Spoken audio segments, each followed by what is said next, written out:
I'm out here at the pool right now where my kids are learning to swim back there, and they're doing a pretty good job. But you know, one of the things that every single week has been something kind of funny to me is that there's this one kid in particular who's not here right now, that's why you can't hear him, but every single week he comes in with his father and he just starts screaming. He hates swimming.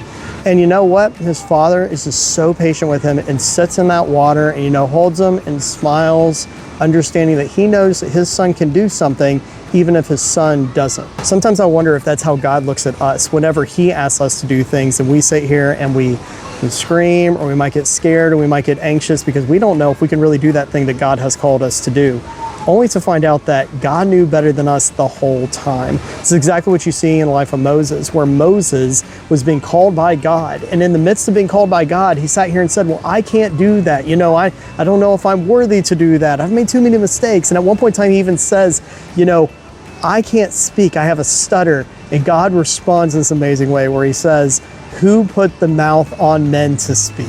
And I just love that because it just shows that God knows us so much better than we know ourselves. You see Jesus dealing with this in the New Testament as well, where there are individuals who are being told by society that they can't do certain things, that they're not good enough, that they're a part of, you know, a class of people that can't help out, that God doesn't really love. And yet those are exactly the people that Jesus goes up to. Matthew was one of these individuals where a lot of people said he's a tax collector. Because of that, he can't do the things that God has called him to do.